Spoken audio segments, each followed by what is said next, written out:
Iran এমন একটা দেশ যার অলিতে গলিতেও বিজ্ঞানী জন্মায়। মানব ইতিহাসে বিজ্ঞানের যত অভাবনীয় আবিষ্কার হয়েছে তার বেশিরভাগই এসেছে ইরানি বিজ্ঞানীদের হাত ধরে। ইরানের আগের নাম ছিল পারস্য, আর পারস্যের বিজ্ঞানীদের কথা সারা বিশ্বে স্মরণীয়। আধুনিক চিকিৎসা বিজ্ঞানের জনক ইবনে সিনা, বিখ্যাত জ্যোতির্বিজ্ঞানী আল বিরুনি এবং খ্যাতনামা গণিতবিদ আল খাওয়ারিজম সহ বহু জ্ঞান সাধকের জন্মস্থান ইরান। বিজ্ঞানের যত শাখা প্রশাখা সবখানেই তারা বিচরণ করেছেন। ইরানের বিখ্যাত এই বিজ্ঞানীদের সম্পর্কে বিস্তারিত জেনে নেওয়া যাক। প্রথমে ইবনে সিনা। তার পুরো নাম আবু আলী আল হুসাইন ইবনে আবদুল্লাহ ইবনে সিনা। তিনি ছিলেন একাধারে পদার্থবিদ, জ্যোতির্বিজ্ঞানী, রসায়নবিদ, ভূগোলবিদ, যুক্তিবিদ, গণিতবিদ, কবি, ইসলামী চিন্তাবিদ ও মনোবিজ্ঞানী। তবে চিকিৎসা বিজ্ঞানে তার অবদানটা সবচেয়ে বেশি। প্রাচীন পারস্য সাম্রাজ্যের অন্তর্ভুক্ত বুখারার নিকটবর্তী আফসানা শহরে ইবনে সিনার জন্ম। ইউরোপে তিনি আভিসিনা নামে পরিচিত। তার রচিত 16টি মৌলিক গ্রন্থের 15টিতে তিনি বিভিন্ন রোগের কারণ ও চিকিৎসা পদ্ধতি নিয়ে আলোচনা করেছেন। কিন্তু যে গ্রন্থটি তাকে অমর করেছে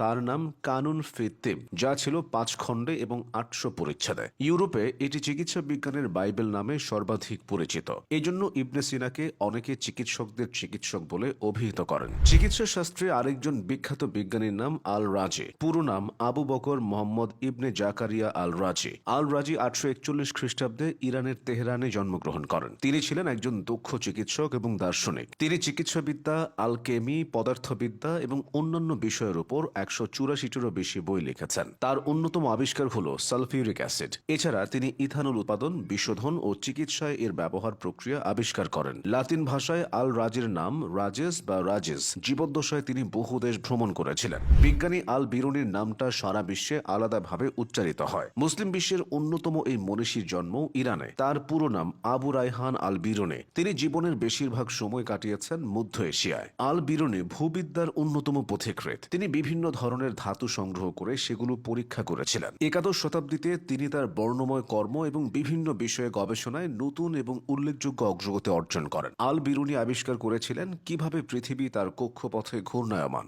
স্থিতিবিদ্যা এবং গতিবিদ্যাকে এক করে বলবিদ্যা নামক গবেষণার নতুন ক্ষেত্রের প্রবর্তনও তিনিই করেছিলেন। ইরানি বিজ্ঞানীদের মধ্যে অনেকে আবার গণিত শাস্ত্র নিয়েও বিস্তর কাজ করেছেন। তেমনই একজন ওমর খৈয়াম। ওমর খৈয়াম 1048 খ্রিস্টাব্দের 18 মে তৎকালীন পারস্যের বিখ্যাত বাণিজ্যিক শহর নিশাপুরে জন্মগ্রহণ করেন। গণিতবিদ হলেও তিনি একই সাথে একজন দার্শনিক, কবি এবং জ্যোতির্বিদ। ওমর খৈয়াম রসকসহীন গণিত নিয়ে যেমন কাজ করেছেন তেমনি লিখেছেন মধুর সব কবিতা। সেই তিনি আবার বর্ষপঞ্জিকা নিয়েও কাজ করেছেন। চতুষ্পদী কবিতার অমর সংকলন রুবাইয়াত তারই সৃষ্টি। এছাড়া আধুনিক বীজগণিতের ভিত্তি তৈরি হয়েছে তার হাতে। কাজ করেছেন ইউক্লিডীয় জ্যামিতি নিয়েও। ভূগোল, বলবিদ্যা, খনিজ বিজ্ঞান, আইন, এমনকি সঙ্গীতও বাদ যায়নি ওমর খৈয়ামের জ্ঞান পিপাসার তালিকা থেকে। বীজগণিতের জনক আল খোয়ারিজমির কথাটা তো বলাই হয়নি। খোয়ারিজমি তার গাণিতিক কাজের জন্য বিখ্যাত। তার গাণিতিক কর্মগুলো ইউরোপীয় গণিতবিদদের কাছে হিন্দু আরবি সংখ্যা এবং বীজগণিত প্রবর্তন করে। আসলে অ্যালগোরিদম এবং বীজগণিত শব্দগুলো যথাক্রমে তার নাম এবং তার একটি কাজের শিরোনাম থেকে এসেছে। খোয়ারিজমির জন্ম